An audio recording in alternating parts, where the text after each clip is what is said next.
बाळासाहेबांच्या तमाम शिवसैनिकांना तुमच्या ह्या अनिश गाढवेचा, बाळासाहेबांच्या या कडवट शिवसैनिकाचा आणि शिवसेनेच्या प्रवक्त्याचा मानाचा जय महाराष्ट्र.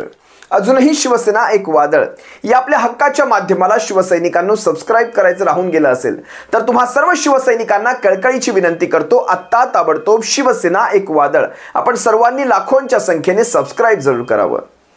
काल परवामध्ये देवेंद्र फडणवीसांचं मनसे संदर्भातलं ते विधान आपण सर्वांनी ऐकलं असाल की मनसेला आम्ही आमच्या सोबत घेण्यासाठी, विशिष्ट काही जागांवर घेण्यासाठी इच्छुक आहोत. मनसे आणि महायुतीची म्हणजे येत्या महानगरपालिकेच्या निवडणुकांच्या अनुषंगाने कशा प्रकारे ती युती होऊ शकते या संदर्भातलं देवेंद्र फडणवीसांचं हे विधान होतं.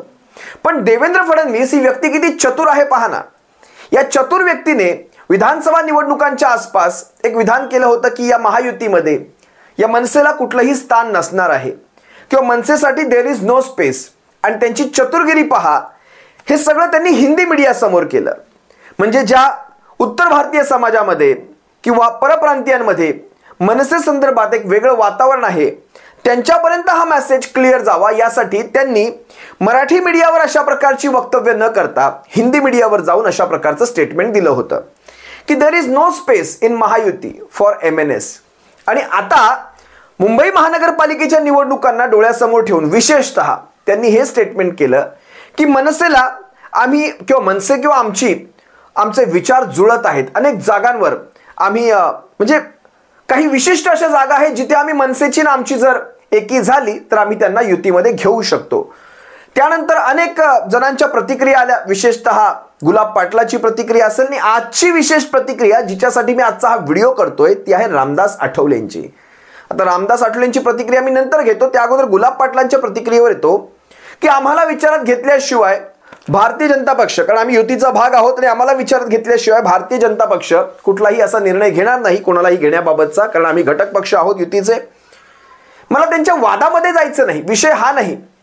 विषय हा आहे की ज्या व्यक्तीने, म्हणजे विचार करा, ज्या व्यक्तीने बिनशर्ट अनेक जण त्यांना विनोदामध्ये बिनशर्ट पाठिंबा, बिन पॅन्ट पाठिंबा, आता तर म्हणजे काय द्यावं, अजून शर्ट झाली पॅन्ट, आता अजून काय द्यावं, असं करून देखील ज्या शिंदे टोळीचे जवळजवळ मला वाटतं 2 ते 3 खासदार यांच्या विजयामध्ये या राज ठाकरेंचं एक योगदान आहे, अशा खासदारांमध्ये देखील म्हणजे असे तुमचे खासदार निवडून आल्यानंतर देखील तुम्ही यांच्या प्रवेशाबद्दल अशा प्रकारचे प्रश्न उपस्थित करता आहात. हा तुमचा अंतर्गत मामला राहिला, मला त्याच्याशी काहीही देणं घेणं नाही. पण बघा, ह्यांच्यामध्ये देखील मनसेला घेऊन किती एक वेगळं वातावरण आहे, किती इनसिक्युरिटी आहे, तो त्यांचा अंतर्गत भाग राहिला. पण आजचं जे विशेषतः विधान आहे ते आहे रामदास आठवलेंचं. आणि हे मी यासाठी वारंवार बोलतोय कारण कालच्याच आपल्या व्हिडिओमध्ये मी एका गोष्टीचा उल्लेख केला होता की देवेंद्र फडणवीस मनसेला घेऊन एक नवीन रामदास आठवले तयार करत आहेत का. बघा बरं का मी काय सांगतोय.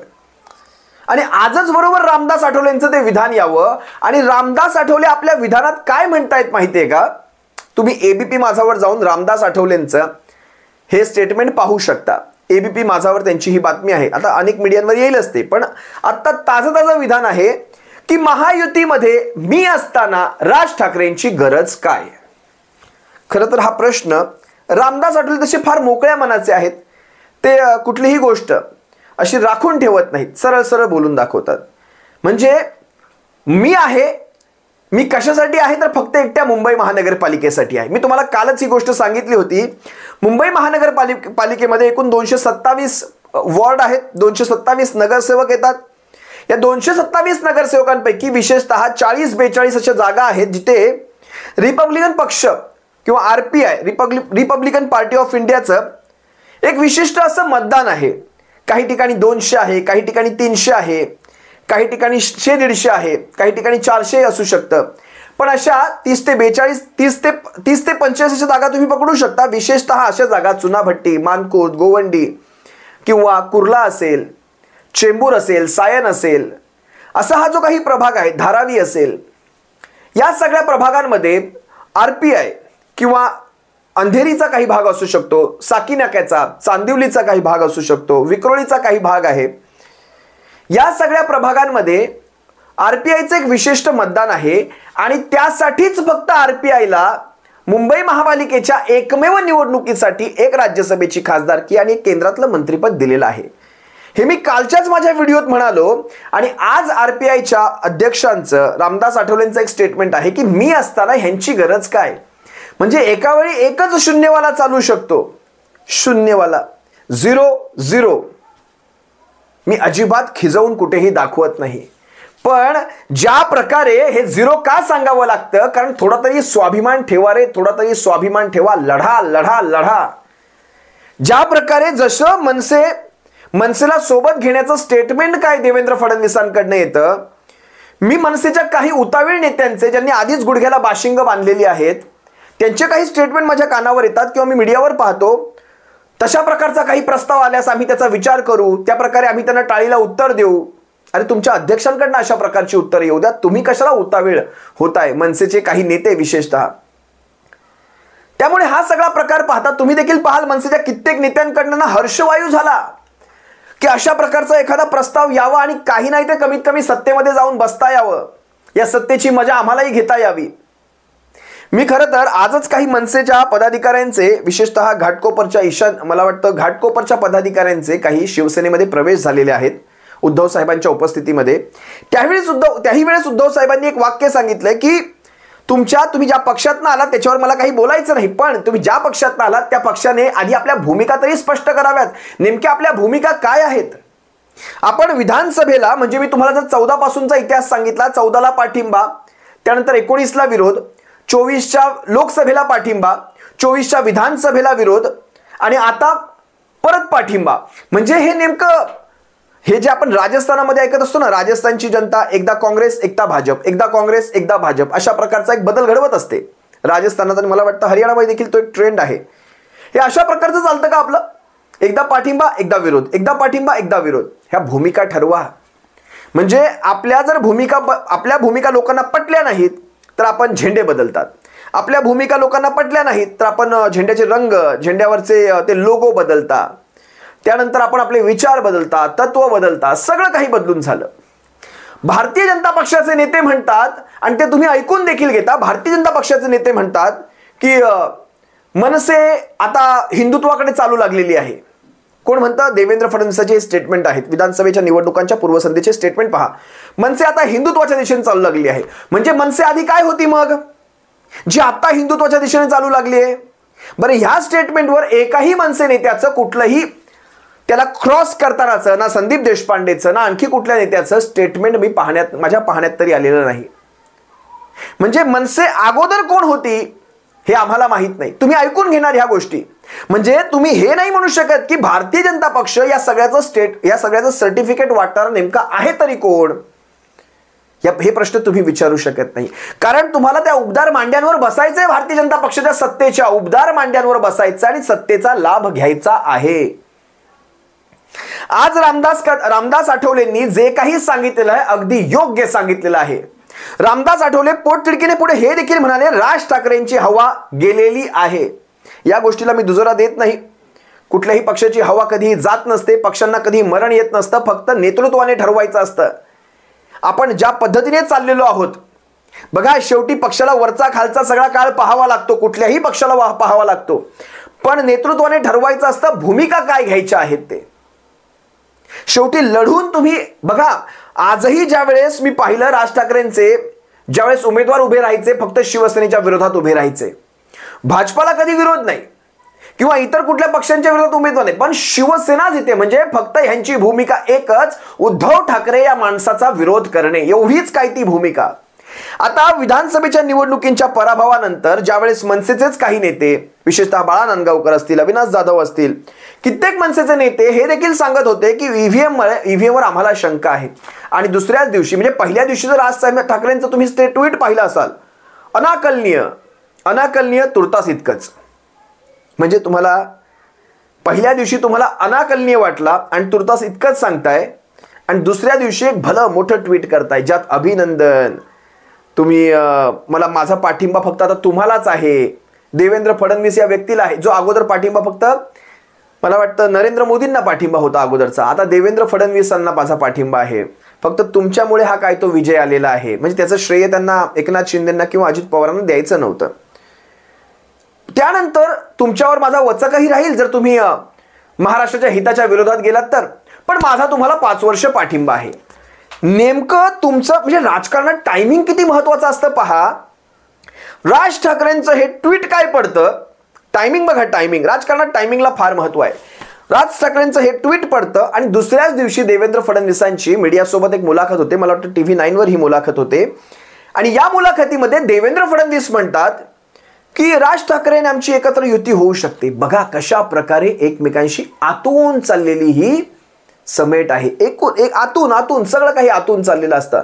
हे बाहेर फक्त दाखवायचं आणि मराठी मतांमध्ये फोड करायची. आता बरोबर मनसेचा वापर, मला हा प्रवास त्याच दिशेने दिसत आहे. बरोबर मनसेचा वापर करून शिवसेनेचे उमेदवार कसे पडले जातील याची एक तजवीज करायचा भारतीय जनता पक्ष प्रयत्न करतोय. अगदी अगदी अगदी विशिष्ट जागांवर म्हणतो ना मी तुम्हाला, भारतीय जनता पक्ष त्यांच्या हमखास जिंकणाऱ्या जागांवर मनसेशी युती करणारच नाही. विशिष्ट जागांवर ही जी अट देवेंद्र फडणवीसांनी अंडरलाईन केलेली आहे ती अट म्हणजे जिथे जिथे भारतीय जनता पक्षाचा कॅन्डिडेट काहीशा मतांनी पडत आहे आणि शिवसेनेचा उमेदवार काहीशा मतांनी जिंकून येत आहे अशा ठिकाणी मनसेला सोबत घ्यायचं, ती मतं घ्यायची आणि शिवसेनेचा उमेदवार कसा पडेल याची तजवीज करायची. अगदी तसंच आरपीआयचा देखील उपयोग तोच आहे. या आरपीआयचा एकही आमदार नाही, एकही आमदार सोडा हो, नगरसेवकही सोडा, मुंबईत एक साधा नगरसेवक नाही. या आरपीआयने कधी ग्रामपंचायतीच्या निवडणुका लढल्या नाहीत. पण तरी देखील मला तर खरं तर रामदास आठवलेंचं देखील एक नवल वाटतं. कुठलीही निवडणूक न लढता प्रत्येकाच्या कुठल्या ना कुठल्या बोलण्यामध्ये रामदास आठवलेंचं स्टेटमेंट असतं. म्हणजे एकनाथ शिंदेंनी कुठलं मंत्रिपद घ्यावं, एकनाथ शिंदेंनी कुणासोबत राहावं, एकनाथ शिंदेंनी काय म्हणावं काय म्हणू नये याच्यावर देखील रामदास आठवलेंचे स्टेटमेंट असतात. त्यानंतर मग त्यांचे नेते ह्यांना देत असतात शेलकीतले, म्हणजे शाल जोडीतले आपण म्हणतो ना, किंवा घरचे आहेर असतात ना, तेच देत असतात त्यांचे नेते देखील यांना. एखाद्या बिग बॉस मध्ये एखाद्या कॅरेक्टरने जावं ना बिग बॉस मध्ये वगैरे, अशा प्रकारच्या ह्यांच्या कविता असतात. लोकसभेमध्ये, माफ करा, लोकसभेत तर हे गेलेच नाहीत, राज्यसभेमध्ये त्या सर्वोच्च सभागृहामध्ये महाराष्ट्राची अगदी इमेज किती खाली घालवायची याचं हे काम इमाने इतबारे करत असतात. तिथे म्हणजे विनोदासाठी यांना ठेवलं गेलेलं आहे का? महाराष्ट्राच्या नाही, देशाच्या सर्वोच्च सभागृहामध्ये ज्या वेळेस एक मधला काळ असतो, ज्या वेळेस कामकाज करून लोकांना थकवा आलेला असतो, अशा वेळेस यांना उभं करून यांच्याकडनं कविता गाऊन घेता का आपण? हे अशा प्रकारचं वातावरण तिथे राज्यसभेमध्ये आहे. म्हणजे कुठल्याही सामाजिक न्याय मंत्री, केंद्रीय सामाजिक न्याय मंत्री, हे एक मंत्रीपद फक्त एकट्या मुंबई महानगरपालिकेच्या निवडणुकांसाठी या भाजपाने फुकट घालवलेलं आहे का? जसं नारायण राणेला सुद्धा एक सूक्ष्म लघुचं मंत्रिपद देऊन फुकट घालवलं होतं. अभ्यास तर काहीच नाही. कुठून येतो हा एवढा आत्मविश्वास या नेत्यांमध्ये? एक राज्यसभेची खासदारकी, एक केंद्रीय मंत्रिपद, हे काही साधं सुद्धा नव्हे शिवसैनिकांना, साधं सुद्धा नव्हे. बरं, ह्या सगळ्यामध्ये आपण एका समाजाला रिप्रेझेंट करत असतो. आपण एका समाजाला कुठेतरी रिप्रेझेंट करतो, त्या समाजाचं देखील आपण नाव खराब करण्याचा हा प्रयत्न करतोय. आपल्याला जराही कुठे वाटत नाही का की आपण आपल्याला मिळालेल्या मंत्रिपदाचा वापर करून आपण चांगल्या काही गोष्टींना समाजासाठी आणि समाजाचं भलं व्हावं यासाठी आपण काही प्रयत्न करत, असं कुठेही कधी वाटत नाही का? आता आपण राजसाहेबांचा उल्लेख करताय, त्या राजसाहेबांनी कमीत कमी त्यांचे 13 आमदार निवडून काढलेले आहेत, बरोबर? त्यांचे मुंबई महापालिकेमध्ये काही नगरसेवक निवडून आलेले आहेत, किंवा त्यांनी नाशिक सारख्या महापालिकेवर, मी त्यांचा प्रवक्ता नाही, पण शेवटी बघा कशा प्रकारचं हे वातावरण हे चाललंय बघा. आता तरी देखील मनसे सारख्या पक्षांना हे सगळं काही गोड वाटत असेल तर त्यांना त्यांचं सगळं ते काही लखलाभ, मला त्याच्या आतमध्ये त्यांच्या अंतर्गत मामल्यात मला कुठे जायचं नाही. पण हे सगळं ज्यावेळेस पाहतो तरी देखील अशा प्रकारच्या टाळ्या देण्याचा प्रयत्न होतो, तरी देखील ते लोटांगण घालण्याचा प्रयत्न होतो मनसेसारख्या पक्षांकडनं किंवा मनसेसारख्या पक्षाच्या नेत्यांकडनं. त्यावेळेस मात्र एक वाईट ह्या गोष्टीचं वाटतं. आज सारे कसे एकवटलेले आहेत, म्हणजे जिथे जिथे शिवसेनेला डॅमेज करता येईल त्या सगळ्यासाठी जितके जितके लोक कारणीभूत ठरू शकतात, जितके जितके छोटे मोठे सगळे पक्ष कारणीभूत ठरू शकतात, त्या सगळ्या पक्षांना एकत्र घेण्याचं काम चालू आहे. आणि इथे शिवसेनेच्या विरोधातल्या या विरोधकांमध्ये ही मनसे सुद्धा, जी आता विधानसभेला वेगळी लढलेली आहे ना, घ्या ना तुमचा पवित्रा, घ्या तुमचा सेपरेट स्टँड, तुमचं काय जे आहे ते घ्या. नाही, आम्हाला भारतीय जनता पक्षासोबत जाऊन जितका काय तो फायदा करून घेता येईल, स्वतःचा वैयक्तिक जो फायदा करून घेता येईल तो फायदा करून घ्यायचा आहे. असो, या सगळ्या गोष्टी चांगल्याच कळतात. पण कसं असतं, आजही बऱ्याच शिवसैनिकांना वाटतं, मनसैनिकांना देखील वाटतं की 2 ठाकरे बंधूंनी एकत्र यावं, एकत्र येऊन मराठी माणसाच्या उत्कर्षासाठी त्यांनी काहीतरी करावं. ह्या गोष्टी तुम्ही पाहता त्यापेक्षा फार वेगळ्या आहेत. शिवसैनिकांनो, मनसैनिकांनो, फार वेगळ्या आहेत. याची सुरुवात खऱ्या अर्थाने आपल्याला इथून पाहायला लागेल की खरंच काही नेत्यांना, विशिष्ट काही नेत्यांना खरंच हे सगळं होऊ द्यायचं आहे का? इथून सुरुवात करा. जसं मी मागे तुम्हाला दाखवलं असेल, प्रकाश महाजनांसोबत ज्यावेळेस पुढारी न्यूजवर मी ज्यावेळेस एका डिबेटच्या दरम्यान मी म्हणालो, तर प्रकाश म्हणजे त्यांच्यासोबत मी काही चांगल्या गोष्टी बोलायचा प्रयत्न केला मनसेविषयी. मी हे देखील सांगण्याचा प्रयत्न केला की मनसेला मिळालेलं हे 1.5% मतदान मला मान्य नाही, कारण मनसेसारख्या पक्षाकडे फक्त 1.5% जनाधार असावा, फक्त 1.5%. ज्यांनी जवळपास 125 जागा लढवल्या विधानसभेच्या, त्यांच्याकडे फक्त 1.5%. ईव्हीएमचा झोल वाटत नाही तुम्हाला याच्यामध्ये? तर ह्यांनी मला उलट सुनावण्याचा प्रयत्न केला. कुणी? प्रकाश महाजनांनी, मनसेच्या ज्येष्ठ नेत्यांनी. मी इथेच समजलो, काही नेत्यांना खरंच ह्या गोष्टी व्हाव्यात असं वाटतं का, की जास्तीत जास्त ह्यांच्यामध्ये दुरावा कसा येत राहील या गोष्टी वाटतात? असो, आपण आपल्यातर्फे जे बोलायचं ते बोलून घेतलेलं आहे. तुम्हा सर्वांसमोर हा असा पाणउतारा ठेवलेला आहे. मनसैनिकांनी देखील विचार करावा आणि व्यक्त व्हावं शेवटी कमेंटमध्ये. तुम्ही अजूनही त्या 6 नगरसेवकांवर येत असाल, त्या अमित ठाकरे ज्यावेळेस आजारी होते त्यावेळेस आमचे 6 नगरसेवक घेतले, तुमचे नगरसेवक घेतले नाहीत. तुमचे नगरसेवक गट करून विलीन झालेले आहेत. तुमचं नाव पक्ष घेतलेलं नव्हतं त्याही वेळेस. तुमचं नाव पक्ष काढून घेण्याची वेळ आता इलेक्शन कमिशनवर आलेली आहे.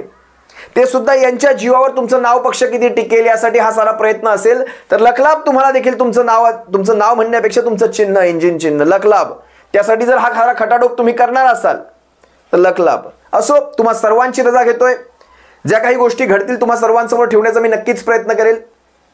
पण मनसैनिकांनी विशेषतः जर तुम्ही आजचा हा व्हिडिओ पाहत असाल तर नक्की कमेंटमध्ये व्यक्त व्हावं. जे काही मी म्हणतोय याच्यात चूक आहे की बरोबर आहे, नक्की व्यक्त व्हावं. सप्रेम जय महाराष्ट्र. काळजी घ्या.